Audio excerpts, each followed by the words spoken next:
shuleni ukishika mpira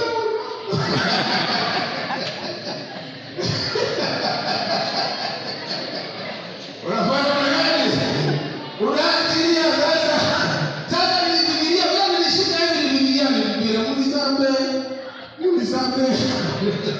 Kwa hivyo kitu ambacho nataka kuingia kwa sababu yetu, kitu ambacho kilifanya golikipa akapiga mtoto vibaya ni kwamba he was a double minded. Alikuwa na mawazo mawili ya kushika na kwenda na kupiga.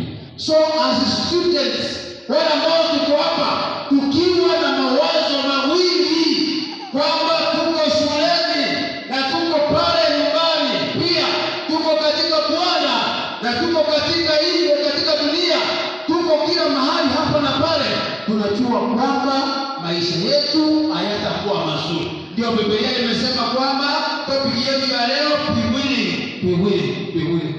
Na nilipokuwa naangalia the definition ya willingness, niliona kwamba is being ready,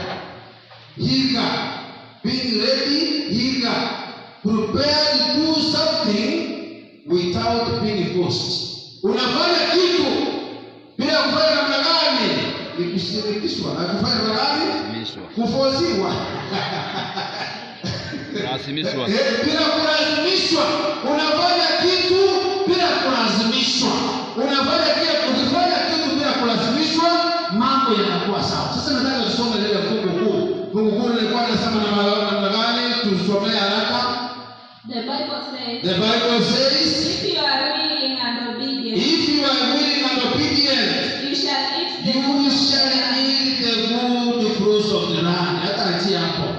If you are willing and obedient, yaani kwamba umekubali na unakuwa mtiifu, utakula matunda mazuri ya dunia hii. Nataka kuambia wanafunzi, vile mmekuja hapa, mmekuja msome.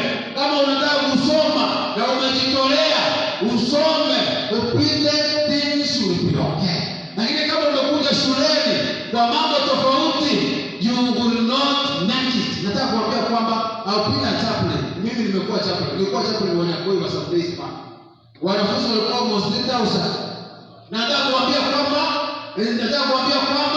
wale wanafunzi wengi walikuwa wanatia bidii. Na wengine wale ambao walikuwa wanafanya mchezo, they did not make it. So hapa ni mambo mawili. When you have come to school, umekuja upite